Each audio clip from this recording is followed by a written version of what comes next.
Becky and I'm from Becky's Beauty School. Welcome to my channel.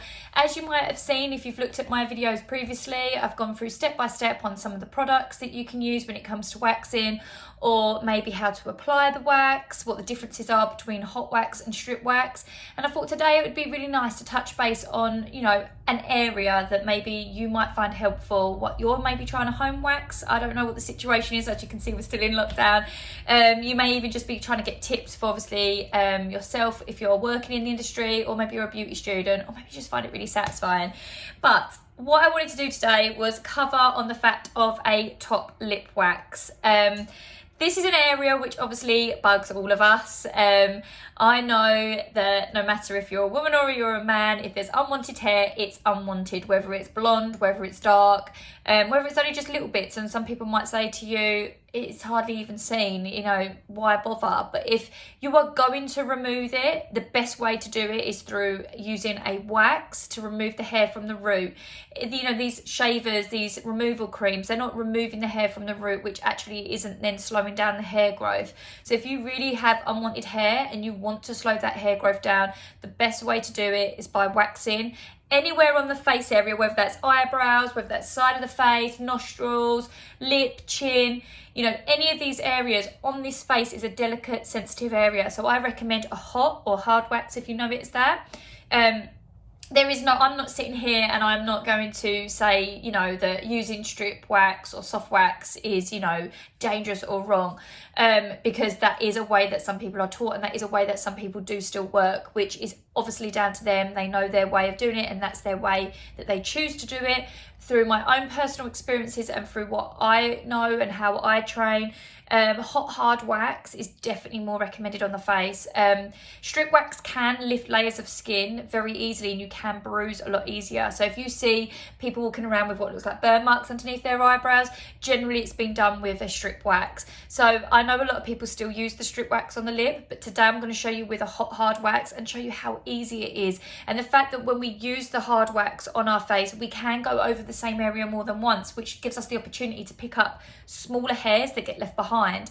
And what you'll find on the lip area is that you have tiny little hairs that sometimes sit on the edge of the lip, and these hairs get left behind. You can only see what you can see, and actually going back over certain areas will pull away some of the flat, finer hairs that you've missed, which will give that a lot more smoother finish and that look you want for longer, because you've removed every single hair. So before you do anything, what you need to do is cleanse the top lip. So using a pre-wax cleanser, and there's many brands out there. I do love the Pear and Rigo range, as all of you might have gathered. But just today, we're just going to use a Hive one, which is the coconut and lime, just to show you that I do use other cleansers as well, because I know that not everybody, especially if you're working to do a bit of your waxing from home on yourself, you're not going to want to lay out on some of the extra costs, and I totally understand that. So just getting a pre-wax cleanser is totally fine. Now, as you can see, just from removing that little bit, look, it takes away any bits of bronzer that I had on my face. That will help then removing any oils, grease, dirt that's on the skin, will help the hot wax to actually sit onto the hairs instead of gliding over it. So it actually grips onto them. So removing that is very important, which is why prepping our skin beforehand will help with the results that we're after. So once it's cleansed, it will dry quite quickly. We don't want to soak the area. And if you've got very dry lips, now not everybody obviously is going to have dry, cracked lips, but at the minute, with the weather being a little bit more, it's changing a bit at the minute, aren't we? We're in between seasons, and some people are getting colds due to that. Hopefully not corona, but anything along them lines are going to cause slight dryness to the lips. Going in and out from warm, cold air, it can cause that. So when we're waxing, to make sure that we don't lift the skin that is on our dry lips, because it is safe to use that hot hard wax to overlap the edge of the lip to make sure we get all the hairs that sit on the edge.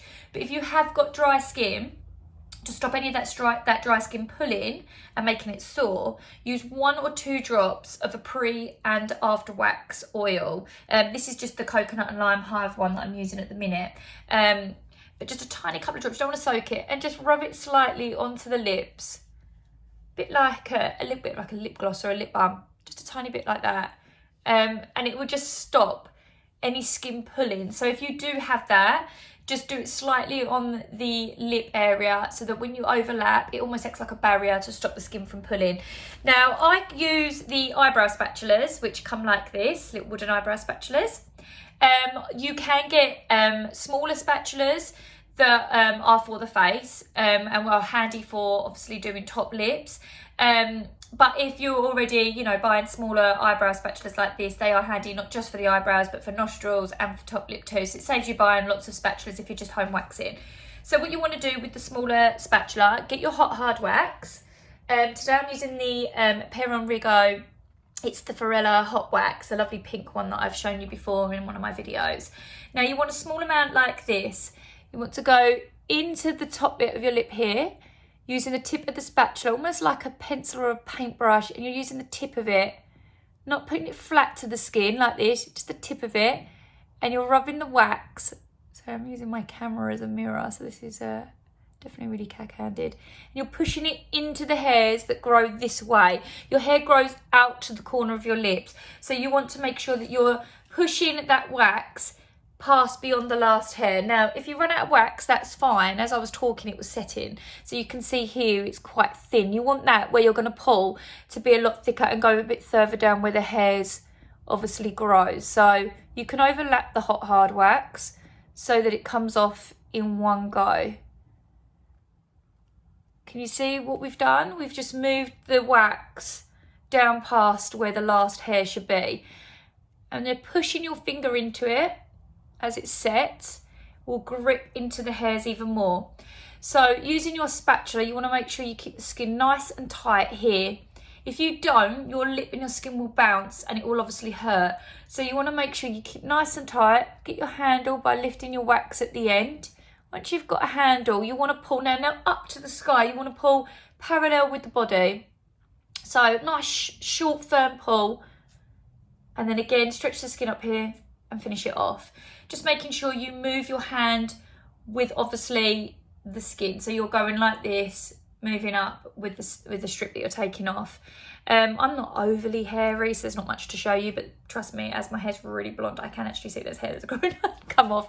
But yeah, actually there is quite a few, but the fact that it's so blonde, you can't actually see. And that's just putting the hairs all the way there off one firm quick pull. Now, if you find it stings slightly, not stings but tingles, there's a tingling sensation, I'd say, just put your finger and push it into the skin and it instantly takes away that tingling sensation.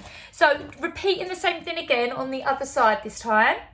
Getting your wax, just seeing how I do it, straight from the middle. Oh, dripping it down, hopefully not into your mouth. Obviously, if you're extra hairy, making sure you're getting all the hairs. So whether they grow further up here, further down there, just looking where your hair growth is. Can you see how quick it starts to set? And it shouldn't be tacky anymore. You want to make sure that that's nice and hard and set onto your skin before you pull, as you get that chewing gum effect with hard wax if you pull it too soon. Just keeping the skin nice and tight. And you can see I've gone right over the lip. Safe to do. Get your handle, nice firm pull, and off. Going parallel to the body. And it removes all off in one strip. Now I've removed from the corners off, what you want to do afterwards, and this is a little tip for you guys, because what you'll find is a lot of people will say, that's a lip wax done. But what you might find is that stubborn little hairs sit flat on the skin and they can sometimes get left behind. And again, like I was saying earlier, you get hairs that sometimes grow in opposite directions and sit in a different direction. So pulling them away means that in an opposite direction means you've got all of the little hairs. So you repeat again, using hot hard wax. This is why it's so safe to go over the same area more than once. If strip wax, you would have made the skin sore doing this. So this is why I really think you'll benefit from using this type of wax. Now pushing it into the hair again, repeating where we first started, pushing it all into the hairs. Now you might not get a lot, you might need to pick up 3 or 4 hairs, but that's 3 or 4 hairs that you would have left behind.